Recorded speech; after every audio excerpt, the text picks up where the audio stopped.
Corruption in judiciary, इसके बारे में हर जगह बात हो रही है क्योंकि एनसीईआरटी ने 8th स्टैंडर्ड की बुक में एक टॉपिक दिया, role of judiciary in society, जिसमें करप्शन इन जुडिशरी की बात की गई और उसका कॉग्निजेंस सीजीआई ने लिया कि ये जुडिशरी को डिफेम कर रहा है। इसके बारे में मैंने वीडियो भी बनाया and lot of people are discussing about this कि इसकी वजह से जुडिशरी सिस्टम पे एक आँच आ रही है। बट क्या ये इतना बड़ा इशू है जिसपे सीजीआई और सब सीनियर एडवोकेट्स ने इतना टाइम देना चाहिए? And is it divide of facts? ऐसा सच में नहीं है क्या? इनफैक्ट ऐसे बहुत सारे लार्जर इश्यूज हैं जिसको एड्रेस करना बहुत ज़रूरी है, क्योंकि अगर इस मूवमेंट में हम जुडिशरी को रिवाइव ना करें, अगर रेवोल्यूशन नहीं लाए, तो लोगों का जो भरोसा जुडिशरी पे कम हो रहा है वो ख़त्म हो जाएगा। So this is a right time कि बहुत सारे इश्यूज को एड्रेस करके उस पर सोल्यूशन किया जाए और जुडिशरी को पूरी तरह से रिवाइव किया जाए।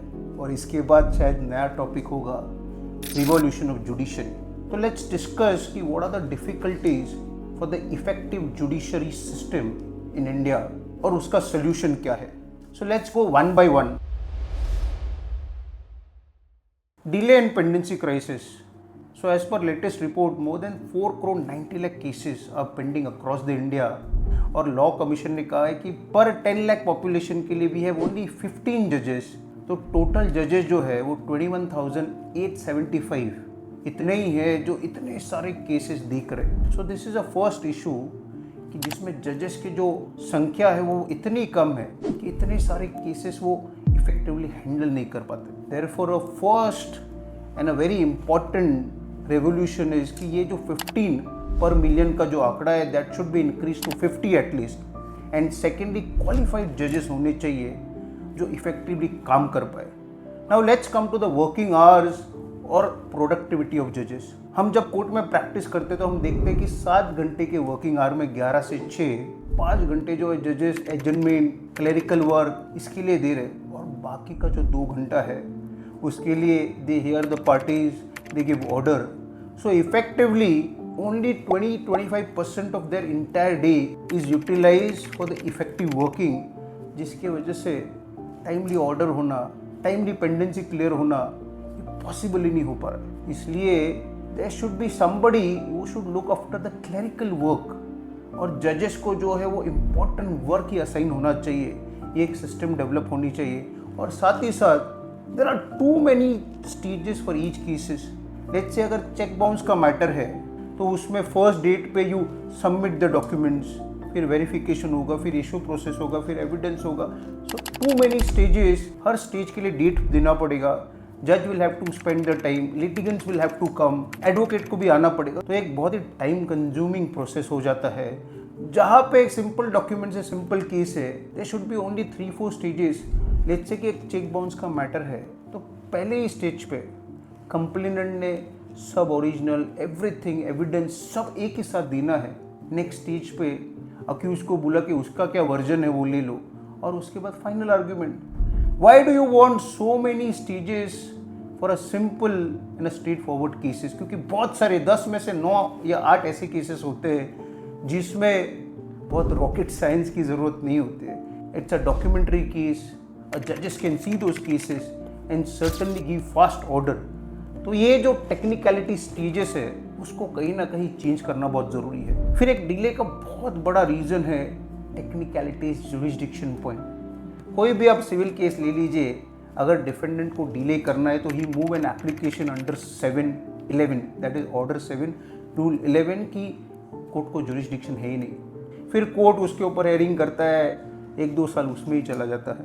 फिर कोर्ट बोलता है कि यार मुझे जुरिस्डिक्शन है या नहीं है, और इस पे वापस टाइम वेस्ट होता है। तो what is important for litigant and for the judiciary for a justice system कि जस्टिस डिलीवर किया जाए। कौन सा जज दे रहा है that is not important. Therefore इस पे बहुत बड़ा रिफॉर्म लाने की जरूरत है कि at the time of filing itself, अगर फाइलिंग डिपार्टमेंट ने ये चेक करना है कि ये मैटर कहाँ जाएगा, and once the matter is allotted the jurisdiction can not be challenged. क्योंकि ऐसे बहुत सारे केसेस बनते हैं कि सुप्रीम कोर्ट तक गए, फिर सुप्रीम कोर्ट कहता है भाई ये नहीं, ये कोर्ट में जाओ ना। लिटिगेंट को उससे क्या फ़र्क पड़ता है? He wants justice. इनफैक्ट हमारे एक केस में 10 साल के बाद in a lower judiciary it was about the tenancy and the case was filed in a civil court. So after 10 years the court says कि नहीं, a small cause court will have a jurisdiction. I don't have a jurisdiction. 10 साल के बाद कौन से जगह पे case file करना यही डिसाइड नहीं हो पा रहा है, तो जस्टिस कब मिलेगा. Thirdly the service system. अगर आप देखेंगे कोर्ट केस फाइल करने के बाद समन्स करो, सर्व करो, फिर कई बार बेलिफ को मैनेज किया जाता है, कई बार पुलिस को मैनेज किया जाता है, और डिफेंडेंट को डिले करना है तो कोर्ट में आ ही नहीं रहा है. तो इतना टेक्नोलॉजी बढ़ गया है. You can send WhatsApp, you can send mail, personally call किया जा सकता है. तो डिफेंडेंट को केस का नॉलेज देना is not a difficult part any more. But वो टेक्निकलिटीज़ में इतना फंस जाता है कि जानबूझ के डिफेंडेंट डिले करता है, फिर सालों के बाद बोलता है कि मुझे तो सर्विस हुआ ही नहीं. तो you need to set aside the orders which you passed. तो टेक्नोलॉजी का इफेक्टिव यूज़ करके मैटर को जल्दी से जल्दी चालू किया जाए, इसके ऊपर काम करना ज़रूरी है. और एक डिले का रीज़न है कि for a same cause of action multiple cases needs be filed. आपकी एक ही प्रॉपर्टी है, पर उस पर सिविल एंगल हो तो आपको सिविल कोर्ट में जाना है, क्रिमिनल एंगल हो तो क्रिमिनल कोर्ट में जाना है, रेवेन्यू का मैटर हो तो रेवेन्यू में जाना है. अरे सभी एक छत के नीचे एक जज के अंडर क्यों नहीं हो सकता है? Why do one needs to file multiple cases for a same property, same cause of action? Therefore इस पे भी एक बहुत बड़ा चेंज लाने की ज़रूरत है कि एक ही सब्जेक्ट मैटर के लिए जो हायर अथॉरिटी है, he shall take the cognizance of the matter and deal with all the aspects related to the matter. तो ऐसे बहुत सारे टेक्निकल एंगल्स है जिसके ऊपर अच्छे से डिस्कशन हो कि इसको कैसे रिजॉल्व किया जाए, जुडिशरी को कैसे रिवाइव किया जाए, टाइम कैसे बचाया जाए, जजेस के काम में प्रोडक्टिविटी कैसे ले आ जाए, इस पे काम करना बहुत ज़रूरी है. Interim order becomes final order. कई बार स्टार्ट में केस जब चालू होता है तो एक बहुत बड़ा एनर्जी, इंथुजियाज्म होता है कि यार ये कर देंगे, वो कर देंगे, और स्टार्ट में केस को फास्ट चलाया जाता है. पर एक बार इंटरिम ऑर्डर हो गया कि उसके बाद जो लिटिगेंट है वो आराम से केस चला रहा है, सालों साल केस चल रहा है और उसकी फाइनलिटी हो नहीं रही. तो interim order sometime becomes a final order और अ वे फॉर अ सेटलमेंट कि बाबा एक बार इंटरिम ऑर्डर हो जाए उसके बाद हमको सेटल करेंगे या मैटर जो है वो ट्रैक करेंगे. और फिर कई बार इंटरिम ऑर्डर्स को चैलेंज किया जाता है, उसमें एक टाइम जाता है, एपेलेट कोर्ट में चैलेंज किया जाता है और इसकी वजह से बहुत सारा डिले हो सकता है. And therefore, after passing an interim order, the litigant shall not be allowed to sit over his right and drag the matter for years together.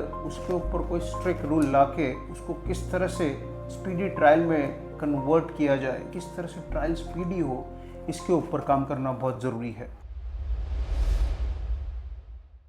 कोई भी लॉ स्टूडेंट है, एडवोकेट है, उनको बोला जाता है कि यार इंटरप्रिटेशन पे ध्यान दो क्योंकि इंटरप्रिटेशन इज़ वेरी इंपॉर्टेंट. पर कई बार ऐसा होता है कि कोर्ट में ये इंटरप्रिटेशन के चक्कर में आदमी घूमते रहता है. कोई जज क्या बोल रहा है, कोई जज क्या बोल रहा है, एक हाई कोर्ट क्या बोलता है, दूसरा सुप्रीम कोर्ट क्या बोल रहा है, और उसकी वजह से देयर इज़ नो क्लैरिटी कई बार कि किस लॉ को किस तरह एग्जीक्यूट किया जाए, किस तरह इंटरप्रेट किया जाए. देयरफॉर ऐसे जो एरियाज है जहाँ पे इंटरप्रिटेशन की ज़रूरत है, rather a supreme court shall have a committee who shell interpret such provisions for the larger good कि इसको इस तरह इंटरप्रेट किया जाएगा और इसको इस तरह एग्जीक्यूट किया जाएगा. To give you an example, cheque के मैटर में सुप्रीम कोर्ट ने एक बार कहा कि सिर्फ अक्यूज के बैंक को जुरिस्डिक्शन होगा, कंप्लेनेंट के बैंक को जुरिस्डिक्शन नहीं होगा. एंड ऑन दैट ऑर्डर पूरे इंडिया में जितने cases on the basis of complainants bank file किए गए थे वो ट्रांसफ़र किए गए जहाँ पे अक्यूज का बैंक है उसके जुरिस्डिक्शन में. देयर आफ्टर द अमेंडमेंट के विच सेज कि it can be filed with in the jurisdiction of a complainant और अक्यूज बैंक, सो ईदर और.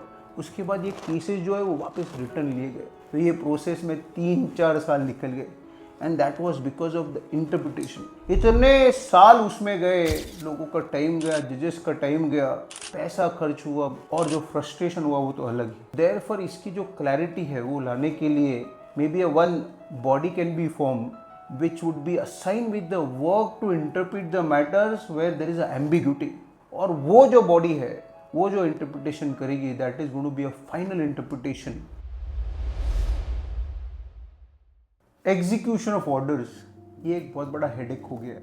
जैसे कि लेट्स से पूना कोर्ट का एग्जाम्पल लिया जाए. कि अगर सिविल कोर्ट ने कुछ ऑर्डर दिया और उसको अगर फुलफिल नहीं किया गया तो person who is a defaulting party उसको सिविल प्रिजन में जो है वो डाला जा सकता है।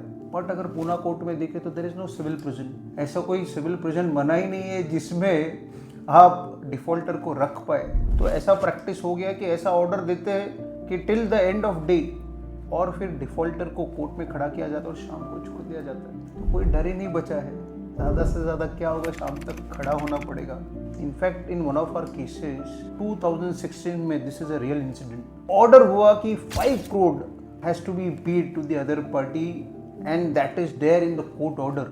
10 साल हो गए, 5 करोड़ में से सिर्फ 5 लाख रुपए दिए गए, फिर भी उस ऑर्डर को अच्छे से एग्जीक्यूट नहीं कर पा रहे। जो डिफेंडेंट है उसके मल्टीपल प्रॉपर्टीज है उसको अटैच नहीं किया जा रहा है, उनको सेल नहीं किया जा रहा है, क्योंकि जो डिफेंडेंट है he is filing some applications to delay the matter. अगर कोई ऑर्डर जो है उसके फेवर में नहीं हो तो रिव्यू डाल दो या move some application and take the further deals. So this is the irony of judiciary कि अगर कोर्ट का ऑर्डर है उसको एग्जीक्यूट भी नहीं कर पा रहे तो फिर जो लिटिगेंट है वो कहाँ जाएगा to get the justice. I will give you some more examples in our multiple matters.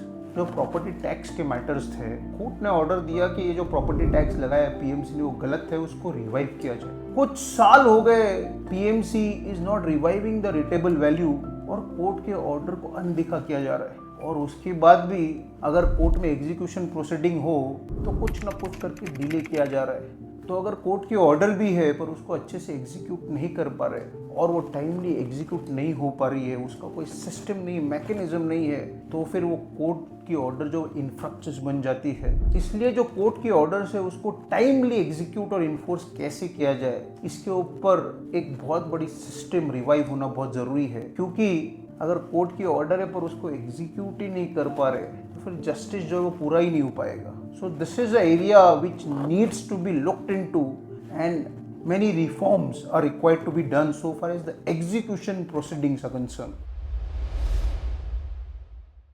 So in conclusion सिर्फ इतना ही कहना चाहूँगा कि it's a high time कि technicalities, execution, number of judges और जो भी points मैंने वीडियो में बोले और उसके साथ भी और बहुत सारे points है जिसके ऊपर एक larger debate discussion होना चाहिए, जिसमें लोअर जुडिशरी से हायर जुडिशरी तक सब लोग इन्वॉल्व हो, लिटिगेंट, जजेस and even the lawyers should be involve, और इसको किस तरह रिवाइव किया जाए और किस तरह एग्जीक्यूट किया जाए उसका एक प्लान बनाया जाए। क्योंकि कोई भी प्रोग्रेसिव कंट्री है उसमें जुडिशरी का स्ट्रॉन्ग होना बहुत ज़रूरी है। जो लोगों का जुडिशरी से भरोसा उठ रहा है, अगर ये टाइम पे जुडिशरी को रिवाइव नहीं किया गया तो पूरी तरह से जुडिशरी से जो लोगों का भरोसा है वो उठ जाएगा and there is going to be a situation of law and order. इसलिए इट्स अ हाई टाइम कि it's a collective responsibility of a litigant, जजेस, lawyers, every citizen of India, executive, bureaucrats, all of them should come together और एक ऐसा plan बनाया जाए, execution किया जाए जिससे जुडिशरी में रिफॉर्म हो जाए और लोगों का जुडिशरी पे भरोसा जो है वो रीस्टैब्लिश हो जाए।